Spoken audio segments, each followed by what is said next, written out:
इच्छुक आहेत त्यांच्या आम्ही महानगरपालिकेच्या निवडणुकीसाठी मुलाखती आजपासून घेतोय आणि आज आणि उद्या हे 2 दिवस आम्ही दिले.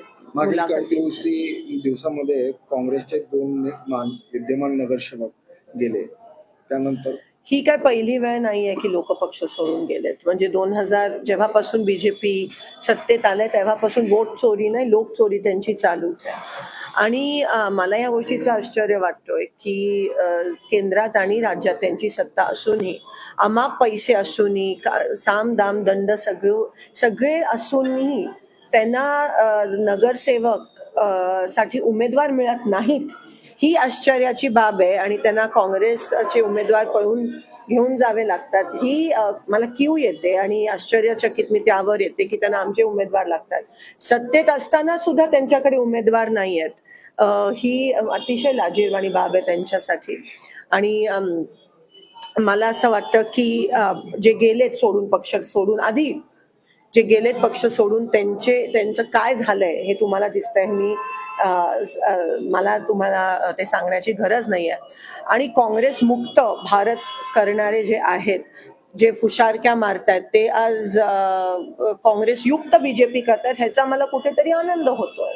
भाजपा नेत्यांचं असं म्हणणं होतं की काँग्रेसला उमेदवार सुद्धा मिळणार नाहीत, पण ऐकतं बघतोय आणि मोठा रिस्पॉन्स मिळतोय, काय सांगाल की? आणि आमचे उमेदवार ते घेऊन चाललेत, म्हणजे हे स्पष्ट आहे की कोणाला मिळत नाहीये, हे स्पष्ट आहे. सत्ता संपत्ती आणि सगळ्या यंत्रणेचा नगरपालिकेमध्ये घवघवीत असं यश मिळालं नाही. हे तुम्ही बघता की काल जे सोलापूर जिल्ह्यात घडलं की धाडकन तोंडावर पडले भाजपच्या विरोधात जेवढे पक्ष एकत्र झालेले, मग ते आघाड्या असतील, तीर्थक्षेत्र विकास आघाडी असेल किंवा त्यांच्या 2 कुबड्या असलेले पक्ष आहेत, त्यांनी ते सत्तेत आलेत, पण भाजप ही तोंडावर पडली आहे.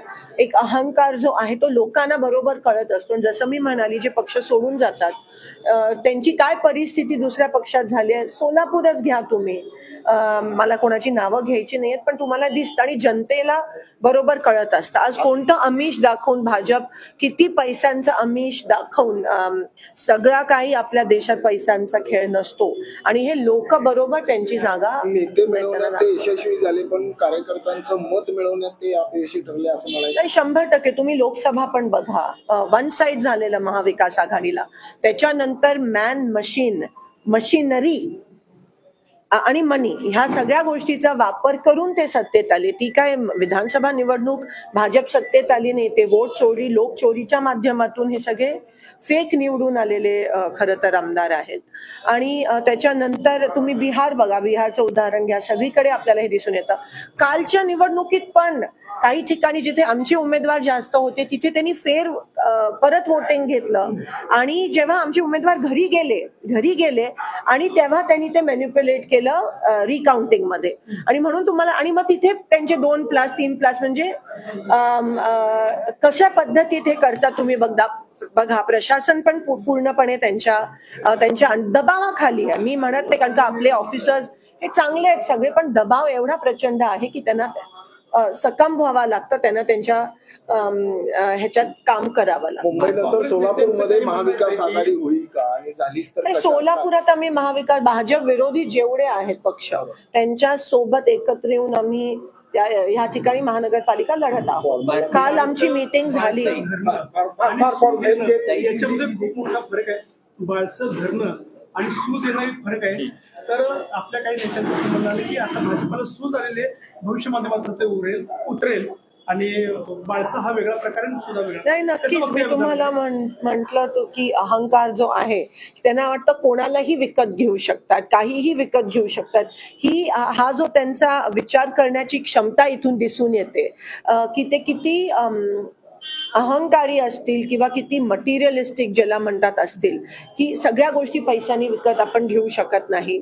आणि तुम्ही बघा, थोडे दिवस आता राहिलेत, आता हा कुठेतरी वर गेल्यावर जो खाली येतोय तो त्यांचा सुरू झालाय. आणि तुम्हाला दिसेल काही दिवसात की हे पूर्ण गेम आता उलटा होईल आणि पुन्हा एकदा मला असं वाटतं जे गेलेत ते त्यांची परत येतीलच. काल आमची मीटिंग झाली, त्याच्यामध्ये चांगलं डिस्कशन झालं. बऱ्याच सीट्सवर आमची चर्चा झाली आणि मला असं वाटतं 1-2 दिवसात तुम्हाला घटक स्पष्ट पक्ष एकत्रित असतील. तुम्हाला दिसत आता आम्ही सगळ्या, जसं मी म्हणते, भाजप विरोधात जेवढे आहेत तेवढे सगळ्यांच्या सोबत आम्हाला एकत्र येण्यास काही हरकत नाही आहे. आणि जे भाजपकडे गेलेत जी लोक, भाजपनी ज्यांना तिकीट दिली नाही आहेत, बंडखोर असतील, त्यांच्यासाठी पण आमचे दरवाजे उघडे. आता हे जे भारतीय जनता पार्टीतले दिग्गज आहेत त्यांना तिकीट डावललं समजा आणि ते काँग्रेसकडे मी बोलले आमचे दरवाजे उघडेच आहेत. फक्त त्यांनी काँग्रेसची विचारसरणी स्वीकारायची त्यांची इच्छा असायला पाहिजे. एमआयएम आणि वंचित घटक पक्षामध्ये महाविकास आघाडी सोबत अजून ती चर्चा त्या ठिकाणी चालू आहे. जे मी म्हणाली बीजेपीच्या विरोधात इकडे जागा वाटपाचा फॉर्म्युला ठरला का काय? चेतन भाऊ त्या बैठकीसाठी होते हे जवळपास 90% हे रात्री 11 पर्यंत सगळं चाललेलं आहे आणि काही फक्त प्रभाग राहिले. 100% महाविकास आघाडी म्हणून आम्ही ते जनतेसमोर येऊया.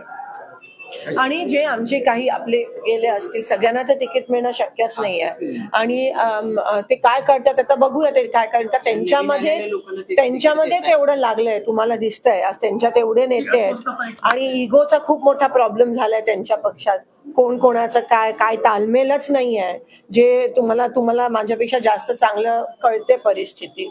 आणि कोणाला काय, कोणाचं काय, कोण जुने, कोण नवीन, कोण बाहेरून आलेत, हे सगळं त्या पक्षात जेवढं होत आहे तेवढं कोणत्याही पक्षात नाही. आमचा पक्ष मजबूत आहे. आणि नौख्याला सोलापूर शहराची नस पकडायला किंवा समजायला खूपच वेळ लागतोय आणि त्याच्यामध्येच पक्षाचं नुकसान होतंय असं इनडायरेक्टली तुम्हाला म्हणायचं. ते तुम्ही भाजपच्या दिग्गज लोकांना विचारलं, तुम्हाला सक्रिय होईल.